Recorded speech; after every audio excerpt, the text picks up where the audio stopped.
Okay guys, it is Friday, November 4th. The weather is supposed to be 3 very nice days like it was today, which is 70 degrees and no humidity. So it's going to be 3 good days to get this thing completed. Today I basically finished the door and did a bunch more sanding. So we're using a standard RV style latch, which by the way was kind of a pain in the ass to put in. I don't know if I recommend it or not, but it's nice. It's got a sort of a deadbolt in there, which is kind of cool. Inside latch, and it's got keys for the various things. I don't have the door jamb in yet, which when I do, it will hopefully look better, work better. The door was built just with the standard this plywood. People have been asking us, this standard 5.5 millimeter floor underlayment. I didn't use anything fancy because you're going to put bedliner on it, so who cares? And basically, I got two of those pieces sandwiched between this styrofoam insulation. I wanted to use the XPS foam or whatever. I just couldn't find any at 3/4 inch, and the door is exactly, it's 3/4 of an inch. The center part's 3/4 of an inch. The outsides are 5.5 millimeters, so it's whatever, just a little bit over, like 1.25 inches, something like that, which gives me enough room to put a door jamb all the way around it. So that is that. As you can see, I've used an entire, a quart of Bondo. This is actually, I guess there's different types of Bondo, which I never knew. This is the number 2, which is reliner. I don't know what that means, but whatever. This stuff works just fine. I don't think you have to go too crazy with the Bondo, whatever. I think any Bondo is going to work just fine. The glue that I've been using on this, I haven't spoken much about. It's a Great Stuff Pro with a gun. This stuff is awesome. And the thing that makes it awesome is that it foams up, but it doesn't foam up to the point where it pushes boards apart. And so, like, when I glued that foam in, it just went in the door jamb, didn't get pushed up or anything. It was great.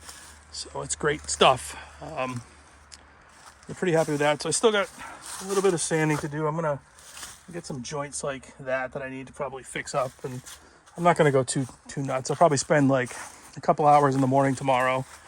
And then I'm going to mask out the windows and then spray it with bedliner. I got 8 liters of Raptor liner. And I'm probably going to put 7 on it. Let's see what else. As far as quality of sanding goes, I've kind of mostly been focusing on these, like what I'm calling A surfaces, which are the things that you're going to see when you look at it, up close or from a distance. You're not going to tend to stick your head in here. In fact, you probably couldn't. And same thing with the bottom. You're never going to see the bottom because it's on the side of the truck. So I'm not going nuts down there, but we'll try and make it somewhat presentable. So anyway, that's all I got for Friday. We will do another one of these tomorrow, Saturday, and probably on Sunday, and then I'll put them all together and I'll put it up as a video for the week.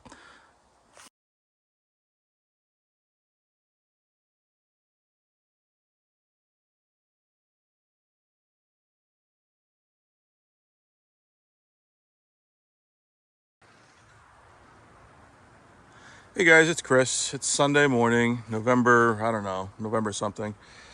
And I'm tired, and I was going to do a video last night, but it was dark, and I figured the video wouldn't come out too good. So I'm doing it this morning, show you the results of yesterday's work. This is all sprayed up with 8 liters of Raptor liner. Just so you know the sort of the process, so for anybody else that's ever trying to do this, we used, so this stuff, that's 5.5 millimeter thick plywood underlayment. And on top of that, I put painted spar urethane, a really heavy coat of it. And basically mostly just to keep the bed liner from soaking into the wood so much, because it's expensive. I want to put as much coating on the outside as possible. So it's spar urethane. And then, of course, on top of that, I sprayed 8 liters of bed liner, use Raptor liner, which the boxes are around here somewhere. Let's take a closer look at the finish. The finish actually came out nice. There you go. You can get a sense of that. He's very happy with the way the corners came out. So the bondoing, the work I did bondoing, it's almost like 2 or 3 days of Bondo work, really paid off. So prep work, like most things, I guess prep work is the key to it. So this is the stuff I put on it. Raptor liner with the dinosaur. There's other types of liners. The reason I chose black, somebody's going to ask, is because it's readily available, and I figure this is wood. It's probably going to crack and split at some point, And so if I, can have access to black Raptor liner and spray cans, which exists, that'll let me do any repairs really easily. And it's possible that I may discover the black is too hot. And if it is, well, you know what? There's bedliner on here. I could spray white bedliner over it and have, extra layer of thickness. But I wanted to try the black. This is going to be built out of foam. It's going to be wood does not transfer heat very well. There's foam behind it, so I don't think the heat is going to be a problem. But I could be wrong. And if I'm wrong, I guess I'll spray white bedliner over it. And lesson learned. Definitely concerned about the wood, making cracks and checks in the bedliner. We'll have to see how that goes, but I'll keep you posted as I use it. So anyway, today's so one of the things I will point out is see those blocks. It was sitting on those blocks for the first 7 liters of bedliner, and then I had to pick it up in order to get the bottom. I had to sort of put it up on these sketchy sawhorses. I picked it up. I have these fork extenders I made for my tractor, and I sort of picked the whole thing up and put it on there without tipping it over, which was fun. And then, so today I'm going to take it down, put it back on blocks, put it probably back over where it was, and I'm going to install windows in the door, just so that it'll be sort of wrapped up for the winter. Okay, so a little addendum, a couple of notes on spraying Raptor liner. So there's 2 types of guns that you can use.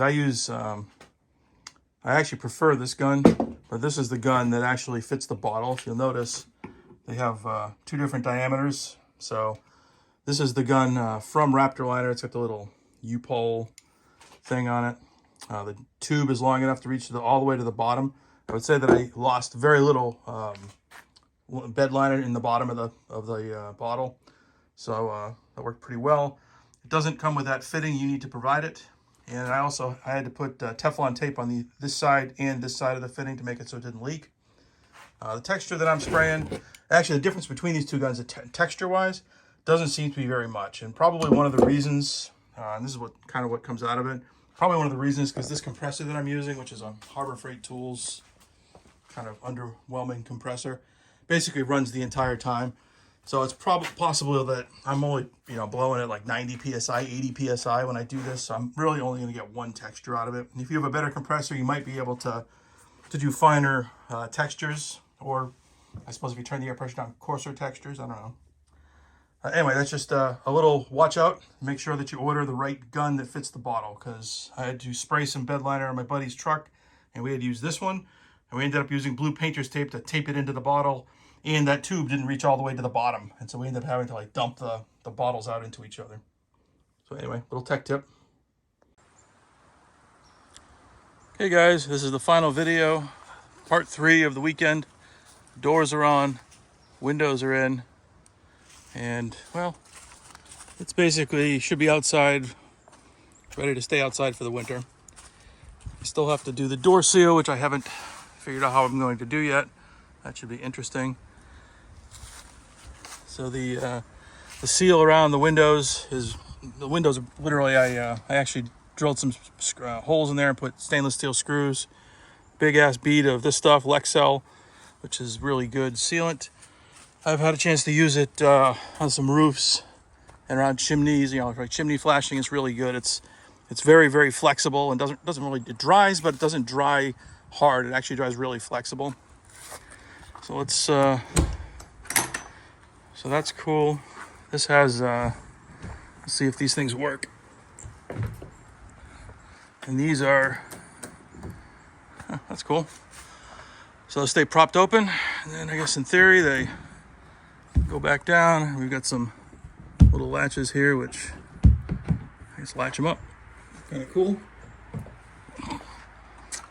This door is not quite straight, but I think it'll probably straighten out over time. Anyway, so that's the final look. Maybe I'll take the drone out this afternoon. I'll get some photos of, I'll fly around and take some photos. Thanks for watching.